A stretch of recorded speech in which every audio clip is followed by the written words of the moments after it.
Днеска приключих обекта, който е на 1 декар. За сега 2 декара трябва да сканирам.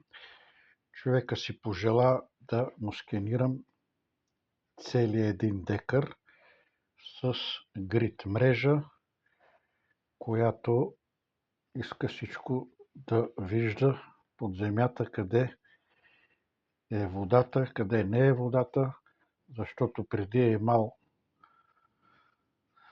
имот, въртели са му 3 пъти, 4 пъти и не е имал вода, продал е имота, продал е всичко и сега, преди да тръгне да строи, иска да види дали на имота има вода. Още не го е купил имота, но в процес на купуване е и човек иска да бъде сигурен, че няма да има имот, който няма вода. Това е 4 линии направих, които са, гледаме за повторяемост. Така, какво значи повторяемост? Ето първата линия, трябва да си купя една химикалка тук, къде да показвам. Първата линия е това, гледаме от лево на десно, съм направил 19 точки по 1 метър. Втората линия е тази, третата е тази, четвъртата е тази. Във всяка една линия виждаме, че от левата страна има повторяемост. Ако речеме некъде не ни харесва или направим само една линия, можем ето тук да видим, че тук в първата линия не се вижда тази вода. Не знам защо е така, не мога да го знам със 100%. Тук втората има, третата, четвъртата трябва да правя 50 линии. По 1 метър са линиите, от лево на десно и отдолу нагоре или отгоре надолу по 1 метър правиме грид. От десната страна също има повторяемост. Ето, във всекъде има повторяемост. Тук това където е, от тази страна има, как да го кажа,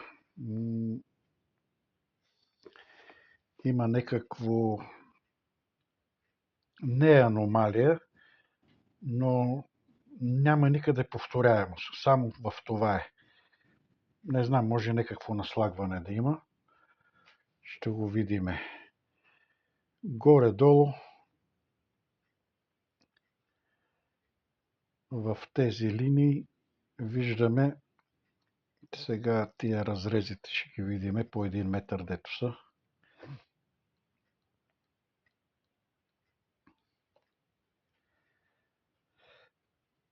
Ето тук виждате какво има дълбоко. Да речеме, тук се събира водата, а тук да речеме няма нищо. Тук няма нищо. Отгоре, когато се минава, се вижда жилата, че навсекъде има вода, но ние търсиме тук, къде е дълбокото. Ето това са линиите, които са от лево на десно. Те са 19, 1, 2, 3, така ги броиме, 19 точки по 1 метър. И ето тук, дето казах, че няма повторяемост, ето тук, това нещо. Това като го обърнем така, виждаме, че само там няма повторяемост. От левата страна, дето казах, от тук има вода и от десната страна, погледнете само, в този край има съседска земя и ние сме баш в средата на водата.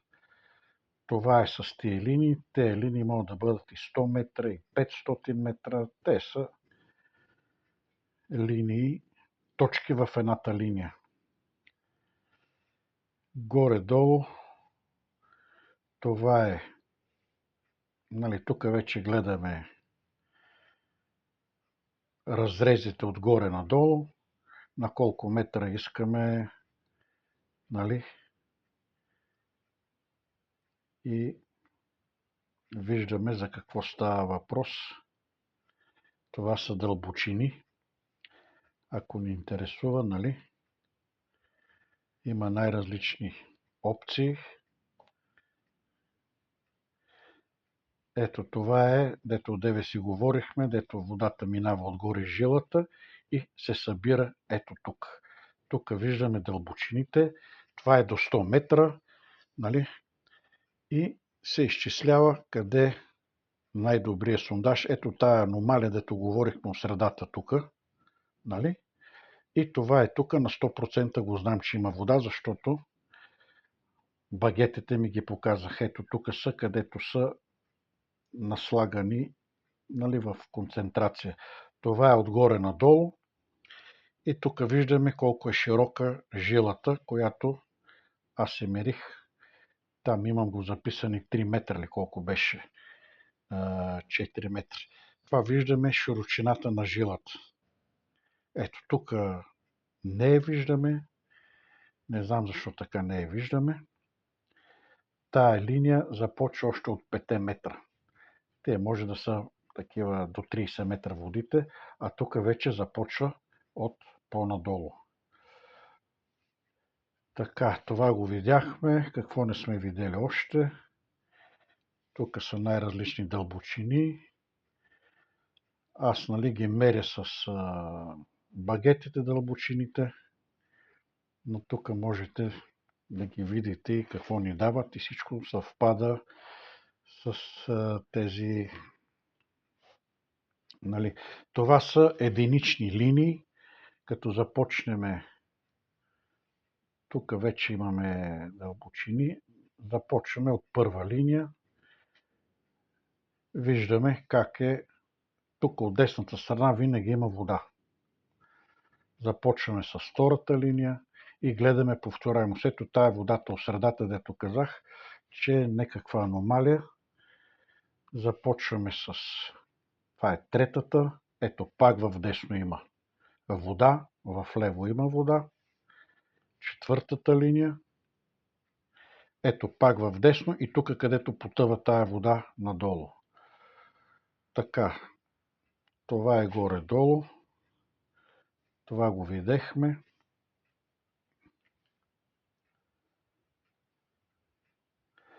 Така, ето от тази страна. Какво друго не сме видели? Всичко видяхме. Тук са до колко метра искаме да гледаме. Не знам дали го видяхме одеве или не. Тук са метражите. Да речеме на 10 метра. Виждаме какво е. Да речеме на 50 метра. Виждаме какво е. Ето тук има една много хубава вода. Тук лилавото е най-слабото съпротивление. И тук вече сме на 100 метра. Ето тази вода, тук го виждаме, чак до тук може да бъде. Виждаме вето. Къде да се върти. Това е в общи линии. И в другата седмица, сега сме 7 януари, другата седмица, тук не знам още колко дена ще бъда, другата седмица отиваме при един производител, там бяха 3 сондажа, при които няма вода, на багетите и на радара показва, че има вода. 2 независими геодезисти с радари идваха, мериха, казаха има вода, аз бех също, има вода и показва вода няма. Има някакви електромагнитни сигурни смущения, но съм решил да отида от каптажа където е и да хвана извора, който влиза, къде са го каптирали там, да видим къде минава. Той минава некъде по неговата земя. Стъпка по стъпка ще хванем извора и ще направя 3D скенинг, грид. Не знам колко време ще бъде. Човека каза, че не се интересува от парите, защото има към 100 декара, или не може да се сета колко градина с сливи и иска вода. Така че другата седмица, живот и здраве, отиваме да действаме на този обект, който има много аномалии. Чао и до нови срещи!